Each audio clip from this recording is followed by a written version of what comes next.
آمين. أحسب الناس أن يتركوا أن يقولوا آمنا وهم لا يفتنون. وقال الله سبحانه وتعالى: قالت الأعراب آمنا قل لم تؤمنوا ولكن قولوا أسلمنا. وقال الله سبحانه وتعالى: والعصر إن الإنسان لفي خسر إلا الذين آمنوا وعملوا الصالحات وتواصوا بالحق وتواصوا بالصبر. وقال عليه الصلاة والسلام: من قال لا إله إلا الله مخلصا دخل الجنة. قيل: وما إخلاصها؟ قال: أن تحجزه عن محارم الله. وقال عليه الصلاة والسلام: مثل المؤمن والإيمان كمثل فرس في آخيته يجول ثم يرجع إلى آخيته. وقال عليه الصلاة والسلام: لا يؤمن أحدكم حتى يكون هواه تبعا لما جئت به.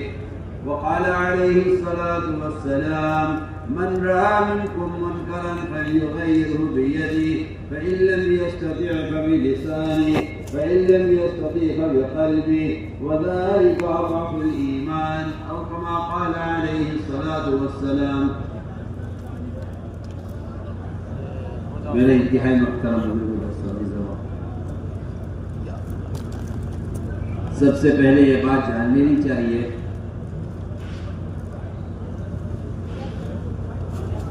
کہ اصل ہدایت تدبیر جو ملے گی اور عمل کی استعداد جو پیدا ہوگی وہ فرشتوں کی مجالست، ان کی صحبت اور ہمارے حلقوں میں ملائکہ کی شرکت ہو. اگر ہمارے حلقوں میں وہ حلقہ علم کا ہو یا ذکر کا ہو یا تعلیم کا ہو یا تزکیہ تبلیغ کا ہو، اگر ان حلقوں میں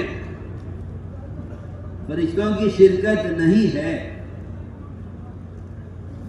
اور فرشتوں کی مجالست نہیں، حدیث میں آتا ہے کہ جہاں لوگ حلقہ لگا کر اللہ تعالیٰ کے احکام کے تذکرے کرتے ہیں، فرشتے ان حلقوں کو آسمان تک اپنے پروں سے گھیر لیتے ہیں. سمجھتے تھے یہاں ان فرشتوں کے پروں میں رہنے سے، ان فرشتوں کے پروں میں رہنے سے اللہ تعالیٰ کی طرف سے اس طرح ہدایت کا نور دلوں میں اترتا ہے جس طرح مرغی کے پروں میں انڈوں کے ہونے سے ان انڈوں کے اندر حیات پیدا ہوتی ہے، اس میں بچے پیدا ہو جاتے ہیں. مجھے وضوئی بات ہے، یہ بڑے غم اور افسوس کی بات ہے کہ اس وقت دینی مجلسوں میں فرشتوں کو روکنے اور فرشتوں کو حاضر نہ ہونے اور فرشتوں کے ان مجلسوں پر نہ اترنے کے لیے ہر دینی مجلس کوشش کر رہی ہے کہ کسی طرح فرشتے ہماری مجلسوں میں، ہمارے درس اور تدریس میں، ہماری تعلیم اور تزکیے میں اور ہمارے تبلیغ اور اجتماعات میں فرشتے شریک نہ ہوں.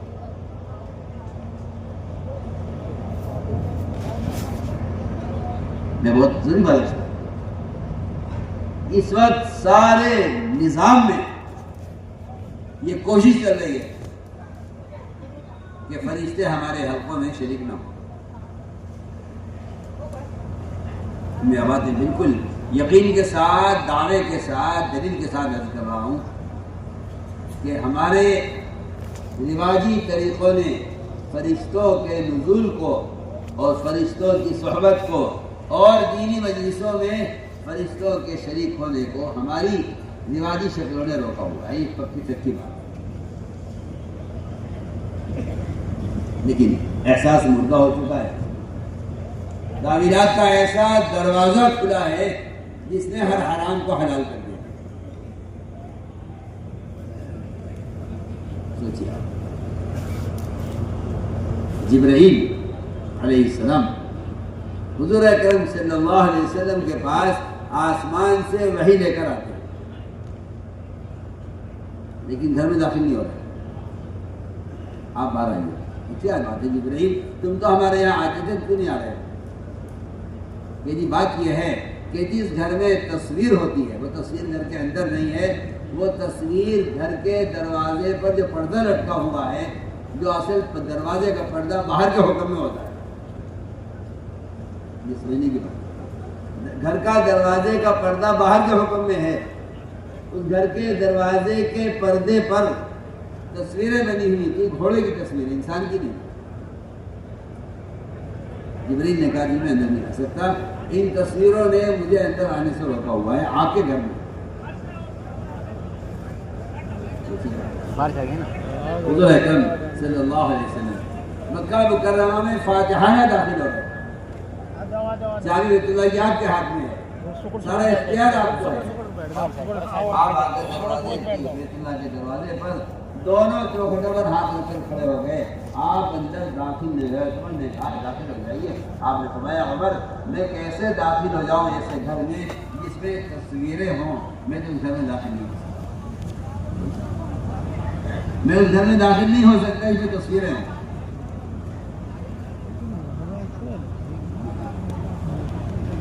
آپ کے حاصل نے اس پردے کو پھاڑا، پھر اس لیے کہ جبرائیل اندر آ جائے. آپ صلی اللہ علیہ وسلم بیت اللہ میں داخل نہیں ہوئے، نہ جبرائیل آپ کے گھر میں داخل ہو رہے، نہ آپ صلی اللہ علیہ وسلم اللہ کے گھر میں داخل ہو رہے. جیسے آپ تجھے نہیں کہا کہ جی آپ کے گھر میں تصویر ہے، بیت اللہ میں تصویریں تھیں، آپ کو داخل نہیں ہو. عمر نے کہا تشریف رکھیے باہر، میں انتظام کرتا ہوں. عمر رضی اللہ تعالیٰ عنہ پھول لائے، گرم پانی لائے اور لا کر ساری تصویریں جو بیت اللہ کے اندر بنی ہوئی تھی ان سب کو مٹایا ہے، اور مٹا کر صاف کر کے کہا آپ صلی اللہ علیہ وسلم سے اب تشریف لائیے تصویر صاف. ہم یہ بات سوچتے ہیں، اتنے بیانات، اتنی تقریریں، اتنے مذاکرے، اتنے نشر و اشاعت، کوئی حد نہیں ہے، لیکن عمل کی استعداد نہیں ہے. عمل کی استعداد نہیں ہے، تقوی نہیں ہے، آدمی کے اندر حرام سے بچنے کی قوت اور طاقت نہیں ہے. جتنی نشر و اشاعت ہے اتنا اقتدار بھی زیادہ ہے. کیا وجہ ہے؟ اس کی ایک وجہ ہے صرف کہ عمل کی استعداد کے پیدا ہونے کے لیے اللہ نے جو ضابطہ بنایا تھا. آپ وہ کیجیے، جبرائیل علیہ السلام نے آپ صلی اللہ علیہ وسلم کو 3 مرتبہ اتنی زور سے کھینچا ہے معانقہ کر کے کہ آپ صلی اللہ علیہ وسلم فرماتے کہ میری برداشت سے باہر ہو گیا. کیوں؟ اس لیے کہ اندر ایک قوت پیدا کرنی ہے بات کو قبول کرنے کی. میں اس کا آپ کو مثال دے رہا ہوں. میرا عزیز دوستو، بزرگوں، ہماری مجالس میں موبائل کا استعمال ہے، تصویر کشی، میں خدا کی قسم کھا کر کہتا ہوں ہمارے جلسے والے اجتماعات، ہماری دینی مجلسیں فرشتوں کی شرکت سے محروم ہیں.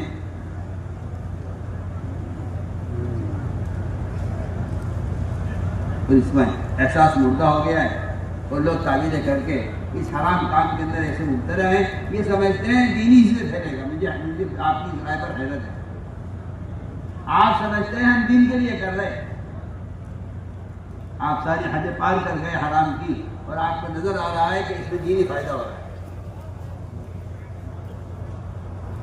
اس لیے ہمیں یہ سب سے پہلی بات، ہم اس بات کا دل سے عزم کریں کہ انشاءاللہ اس حرام کام سے ہم نے آپ کو بچاتے ہیں.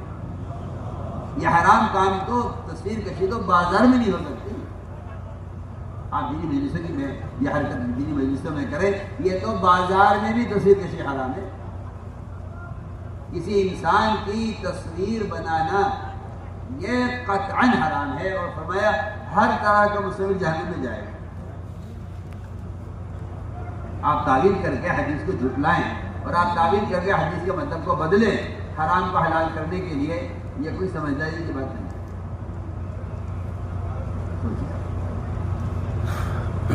ابن عباس رضی اللہ عنہ ایک شخص آیا،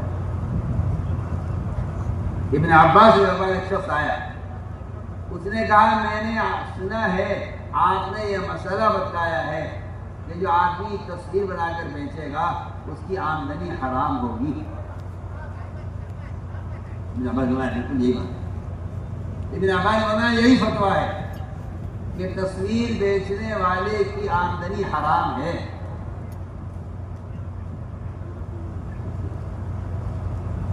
اس آدمی اس نے گھبرا گیا، سب پریشان ہو گیا، اور اس نے کہا کہ ابن عباس میں تو پریشان ہو گیا کیونکہ میں تو اس کے علاوہ کچھ اور جانتا نہیں ہوں، میرا تو مشغلہ یہی ہے، میں تو یہی فن سیکھا ہے، اب میں کیسے میں اپنے بچوں کو پالوں گا اور کیسے میں اپنی ضرورت پوری کروں گا، آپ کوئی گنجائش نکالیے۔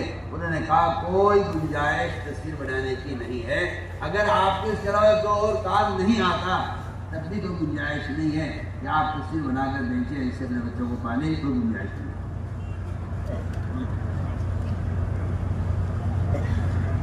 ہم نے ان سارے صحابہ کے اقوال کو اور آپ سے عاشرین کی تعلیمات کو اٹھا کے ایک طرف پھینک دیا اس خیال سے کہ ہمیں اس سے دینی فائدہ ہو رہا ہے۔ تو میں نے یہ بنیادی بات ہے، بنیادی بات یہ ہے کہ ہم دل سے اس بات کا عزم کریں کہ آدمی ہمیں اس حرام کام سے اپنے آپ کو بچانا ہے۔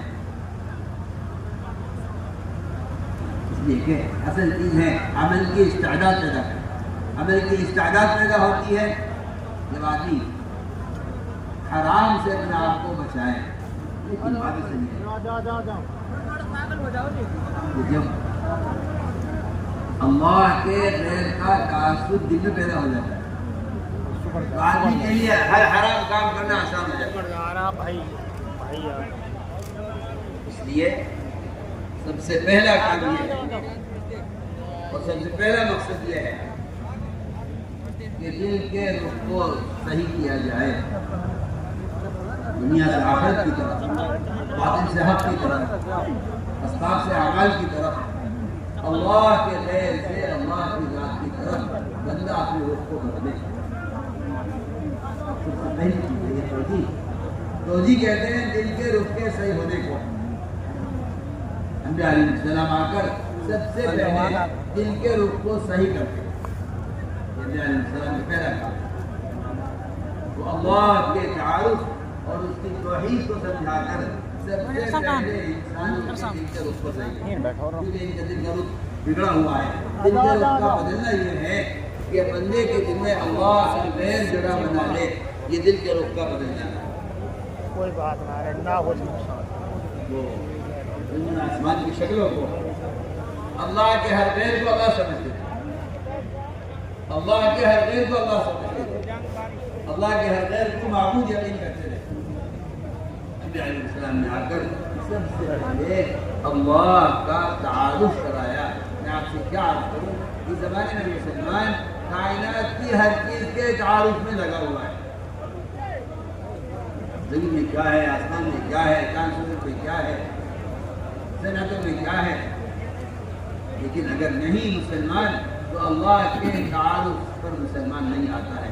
حالانکہ سب سے پہلا کام یہ ہے کہ اللہ کی وحدانیت اور اس کی بڑائی اور اس کی قدرت کو بیان کرو، تاکہ سب سے پہلے اللہ کے تعارف کے ذریعے دلوں میں سے اللہ کے غیر کا تعصب بھی، اس لیے کہ ساری بے دینی اللہ کے غیر کے تعصب کی وجہ سے، ساری بے دینی اللہ کے غیر کے تعصب کی وجہ سے۔ آدمی حق مارے گا اللہ کے غیر کے تعصب سے، چوری کرے گا اللہ کے غیر کے تعصب سے، حقوق پامال کرے گا اللہ کے غیر کے تعصب سے، فرائض ضائع کرے گا اللہ کے غیر کے تعصب سے۔ جب اس کے دل میں شکلوں کا تعصب بیٹھ جاتا ہے تو پھر اس کے فرائض ضائع ہوتے ہیں، اور فرائض نہیں ضائع ہوتے بلکہ یہ اللہ تعالیٰ کے بندوں کے حقوق بھی ضائع کرتا ہے۔ ایک شخص کے دل میں اگر یہ بیٹھ گیا کہ میری کامیابی اس اسباب میں ہے، یتیموں کی زمین قبضہ کے سبب تیار کرے گا، یتیموں کی دکان قبضہ کے سبب اختیار کرے گا، یہ چرا کر سبب اختیار کرے گا، یہ خیانت کر کے سبب اختیار کرے گا، یہ اپنے تجارت میں جھوٹ بول کے سبب اختیار کرے گا، یہ سودی کاروبار کر کے سبب اختیار کرے گا، ان ساری دنیا کے حرام اور ساری جو ہے حقوق کے ضائع ہونے کا جو بنیادی سبب ہے، وہ سب سے بنیادی سبب اللہ کے غیر کا تعصب ہے۔ اللہ کے غیر کا، اللہ کے غیر کا تاثر ہے، صرف اور کچھ نہیں ہے۔ صحابہ کرام جب ایمان لائے، ایمان لا کر انہوں نے اپنی پچھلی زندگی کو غور کیا، وہ کہتے تھے کہ سب سے بڑی نعمت ہمارے پاس نعمت ایمان ہے۔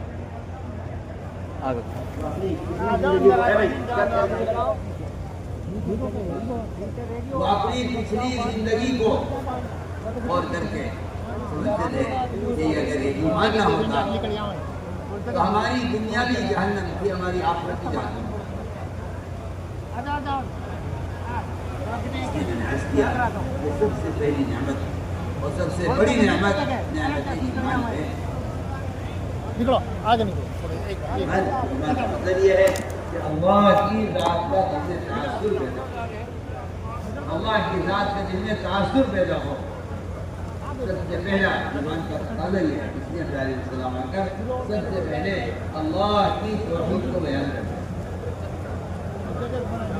اور وہ اللہ تعالیٰ کا تعارف دے کر کراتے ہیں، اللہ کا تعارف دے کر کراتے ہیں۔ کہتے ہیں اللہ اس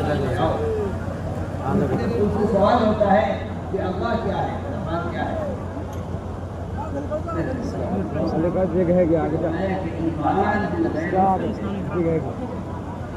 ایمان بالغیب حاصل ہے۔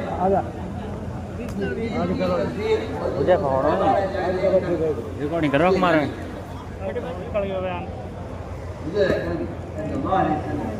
اور علیہ السلام سے بھی ان کی قومیں